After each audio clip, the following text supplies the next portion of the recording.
মিষ্টি দই বানাতে গিয়ে যা কাণ্ড ঘটে গেল, বাবা! এরপরে মিষ্টি দই বানানোর আগে 10 বার চিন্তা করব। হ্যালো এভরিওয়ান, সবাই কেমন আছেন? আশা করছি সবাই খুব ভালো আছেন, আমরাও খুব ভালো আছি। সম্রাট অ্যান্ড তনিমান ব্লগে আপনাদের সবাইকে স্বাগত।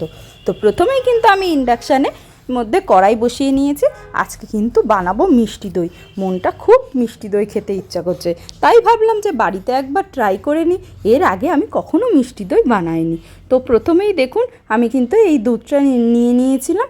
আর আমি কিন্তু এখানে 1 লিটার দুধ নিয়েছিলাম, মানে 500 করে 2টো প্যাকেট নিয়েছিলাম। তো এই যে দেখুন, আমি কিন্তু পুরো দুধটা এটার মধ্যে দিয়ে দিচ্ছি। আর এইটাকে কিন্তু দুধটা দেওয়ার পর থেকেই ভালো করে কিন্তু নাড়াচাড়া করে জাল দিতে হবে অনেকক্ষণ পর্যন্ত।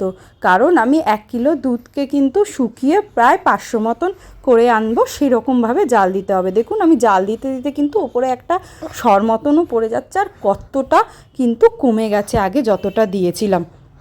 তারপরে কিন্তু ভালো করে নাড়াচাড়া করতে হবে। আর দেখুন, এই পাশের সরগুলো মানে কাচিয়ে কাচিয়ে নিচ্ছিলাম বলে কিন্তু ভেতরে দেখুন একটু লাল লাল মতন কিন্তু কিছু ভাসছে মনে হচ্ছে, কিন্তু সেগুলো হচ্ছে সরগুলো যে কাচিয়েছি সেগুলোই কিন্তু। তো তারপরে কিন্তু এই যে দেখুন, পুরো ভালো মতন কিন্তু এরকম ফুটে একদম অল্প হয়ে গেলে পরে কিন্তু আমাকে অন্যান্য প্রসেসগুলো করতে হবে। তার আগে পর্যন্ত কিন্তু ভালো করে দুধটাকে ফোটাতে হবে। যত ভালো করে আপনি দুধটা ফোটাবেন, দইটা কিন্তু ততটাই ভালো হবে।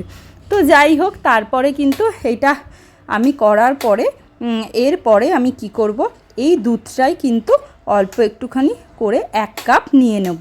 এই যে আমি কাপে কিন্তু পুরো 1 কাপ করে পরিমাণ মতন দুধটা নিয়ে নিচ্ছি। এরপরে কিন্তু আমি এই কাপের দুধটার মধ্যে মেলাবো হচ্ছে গিয়ে গুঁড়ো দুধ। তো এই যে দেখুন, আমুলের গুঁড়ো দুধ আমি দিয়েছি। তো এখানে আমি আমার পরিমাণ মতন কিন্তু 3 চামচি গুঁড়ো দুধ দিয়ে দিয়েছি, এবং এটাকে কিন্তু আমাকে ভালো মতন মিশিয়ে নিতে হবে। ও আরেকটা কথা বলে দিই, যে এটা মেশানোর সময় কিন্তু আপনাদের অবশ্যই খেয়াল রাখতে হবে যাতে কোনো রকমের দুধটা যাতে এই যে দেখুন কীরকম টাইট হয়ে কিন্তু দলা পাকিয়ে যাচ্ছে, তো সেটা জানি একদমই না থাকে। এরকম একদম প্লেন করে কিন্তু গুলতে হবে। তো তারপরে কিন্তু আমি গ্যাসের মধ্যে বসিয়ে দিয়েছিলাম আরেকটা কড়াই। তো এই কড়াইয়ের মধ্যে আমি এখন চিনিটাকে দিয়ে দেবো। তো যেহেতু আমি মানে আমার পরিমাণ মতন দুধটা নিয়েছিলাম, তো আমি কিন্তু এখানে পরিমাণ করে চিনিটাও নিয়ে নিয়েছিলাম। এই যে দেখুন, কড়াইটা গরম হয়ে গেলে চিনিটা ঢেলে দিতে হবে, আর তারপরে কিন্তু ভালো করে নাড়াচাড়া করতে হবে। আর এটাই কিন্তু মেন জিনিস, কারণ আঁচ বাড়িয়ে দিলে পরেই কিন্তু এটা একদম পুরো কালো হয়ে যাবে। তো তার জন্য কিন্তু আপনাদের অবশ্যই খেয়াল রাখতে হবে, আঁচ একদম কম করে দিতে হবে। আর যতক্ষণ না পর্যন্ত এই ব্রাউন কালার হবে ততক্ষণ পর্যন্ত কিন্তু আপনাকে ভালো করে নাড়াচাড়া করতে হবে, না হলে পরে কিন্তু চিনিটা দলা পাকিয়ে যাবে। তো তারপরে দেখুন, আমি কিন্তু এই জন্য নাড়াচাড়া করার পরে দেখেছেন পুরো কালারটা কিন্তু একদমই চেঞ্জ হয়ে গেছে।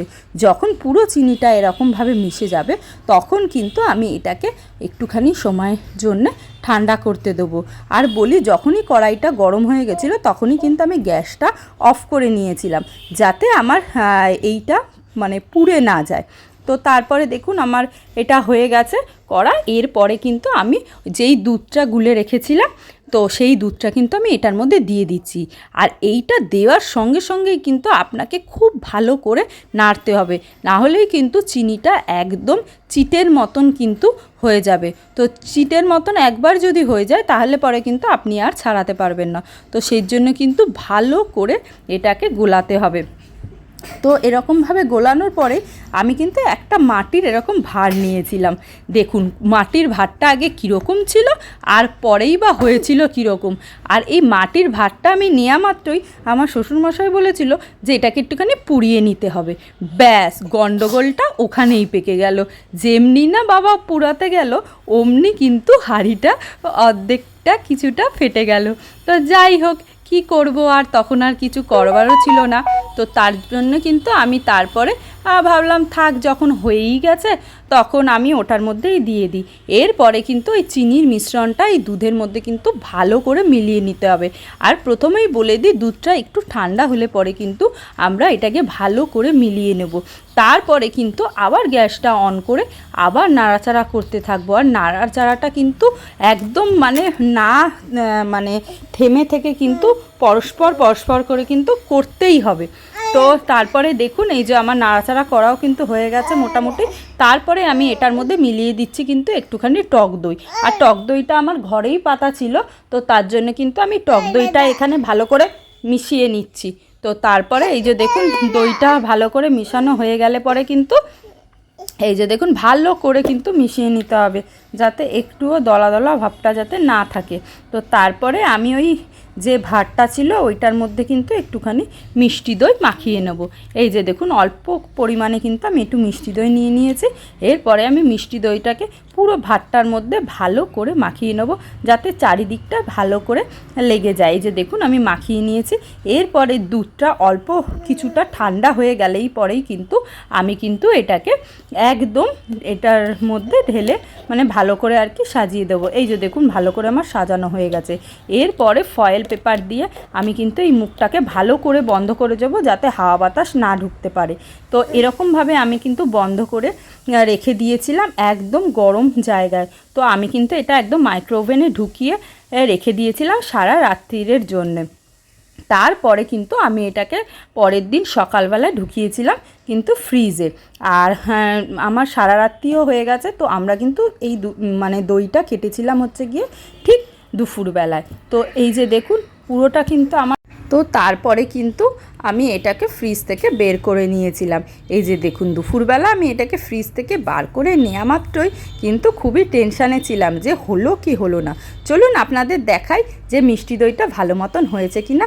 আর এইটা খোলার দায়িত্ব দিয়েছিলাম আমি সম্রাটকে। আর দেখুন সম্রাট কিন্তু খুলে ভালো করে দেখছে। আমি প্রথমেই দেখছিলাম যে ভালো মতন জমেছে কি না। আর এই যে দেখুন ভাতটাকে উল্টো করে দিচ্ছি, কিন্তু একদম পুরো খুব ভালো সুন্দরভাবে জমেছিল। আর দেখেই তো আমি প্রচণ্ড খুশি হয়ে গেছিলাম, কারণ ওই যে বলে না প্রথমবার কোনো জিনিস বানালে না মনটা খুব খুশি হয়ে যায়। আর দেখুন কালারটা কত সুন্দর হয়েছে।